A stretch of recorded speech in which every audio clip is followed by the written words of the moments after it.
வணக்கம். இன்னைக்கு நாம பாலகிருஷ்ணன் அவங்களோட தமிழ் நெடுஞ்சாலை அப்படிங்கிற ஒரு புத்தகத்தை பத்தின ஒரு ஆழமான பார்வையை தான் பார்க்க போறோம். இது வெறும் ஒரு புத்தகத்தோட கதை இல்ல. இது ஒரு மனுஷனோட வாழ்க்கை, அவரோட சிந்தனை, ஏன் ஒரு நாகரிகத்தோட பயணத்தை பத்தினதுன்னே சொல்லலாம். இந்த புத்தகத்தோட மொத்த சாரத்தையும் இந்த ஒரு வரி சொல்லிரும் பாருங்க. பொதுவா ஒரு புத்தகம் என்ன பண்ணும், நம்மள ஒரு விஷயத்துக்குள்ள கட்டி போடும். ஆனா இந்த புக்கை பத்தி என்ன சொல்றாங்கன்னா, இது நம்மள கட்டி வச்சிருக்கிற தயக்கத்தையே அவிழ்த்து விடுதுன்னு சொல்றாங்க. சூப்பரான ஒரு முரண்பாடு இல்லையா இது? சரி, இங்க இருந்து தான் நம்மளோட இந்த அலசல் ஆரம்பிக்குது. இந்த புத்தகத்தை எழுதினது யாருன்னு பாத்தீங்கன்னா பாலகிருஷ்ணன்.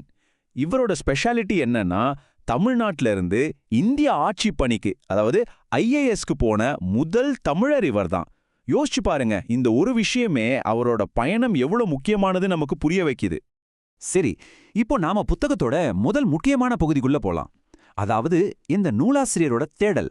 இது சாதாரண தேடல் இல்லைங்க, காலம் கடந்த ஒரு தேடல். சொல்லப்போனா இது ஒரு தனி மனுஷனோட தேடல் மட்டும் இல்ல, நம்ம சமூகத்தோட வேர்களை தேடி போற ஒரு பெரிய பயணம். பாலகிருஷ்ணன் சாரோட ஆராய்ச்சிக்கு அஸ்திவாரமே இந்த இடப்பெயர் ஆய்வு தாங்க. அப்படின்னு என்னன்னு கேக்குறீங்களா? ரொம்ப சிம்பிள்.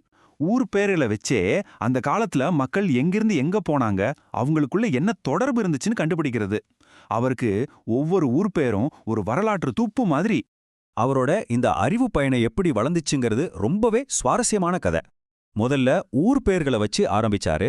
அந்த ஆய்வு அவரை கொண்டு போய் விட்ட இடம் சிந்து சமவெளி நாகரிகம். அதோட நிக்கல, அங்கிருந்து அந்த மக்களோட இன்றைய வாழ்க்கையை ஆவணப்படுத்துற ஒரு பெரிய இன வரைவியல் ஆய்வா அது விரிவடைஞ்சது.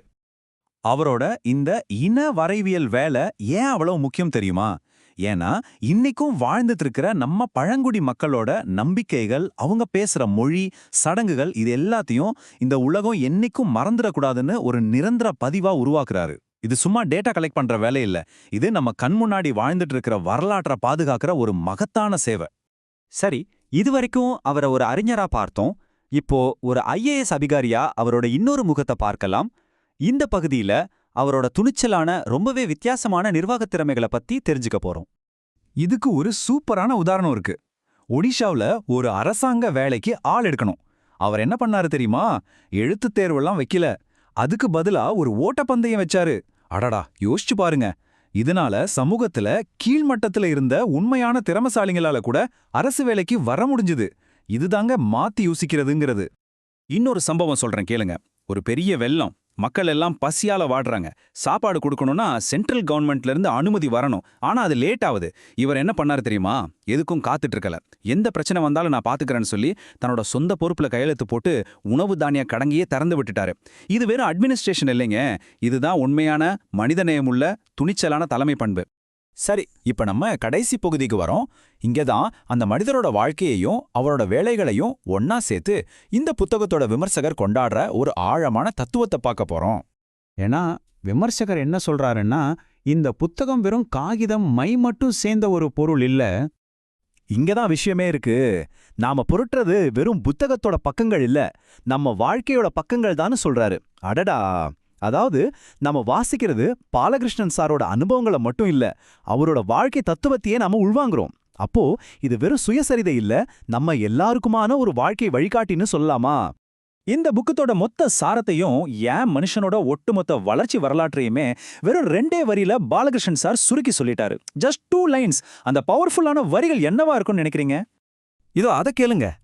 குத்த வச்சு இருந்தவனெல்லாம் இன்னும் குகைகள்லேயே இருக்கிறான். நகர்ந்து வந்தவனே நாகரிகம் படைக்கிறான். அவ்வளோதாங்க. எவ்வளோ பெரிய உண்மை இதுல இருக்கு பாத்தீங்களா? இயக்கம், அதாவது மூமெண்ட், முன்னேற்றம், செயல்பாடு, இதுதான் நாகரிகத்தோட அஸ்திவாரம்னு இதை விட அழகா சொல்ல முடியாது. இதுதான் பாலகிருஷ்ணன் சாரோட வாழ்க்கை மற்றும் அவரோட வேலைகள் எல்லாத்தோடையும் ஒட்டுமொத்த தத்துவமும் கூட. சரி, கடைசியா உங்களை யோசிக்க வைக்கிற ஒரு கேள்வியோட இந்த அலசலை நாம முடிக்கலாம். எப்படி ஒரு தனி மனுஷனோட வாழ்க்கை ஒரு முழு சமூகமும் பயணிக்கிற ஒரு நெடுஞ்சாலையா மாறுது?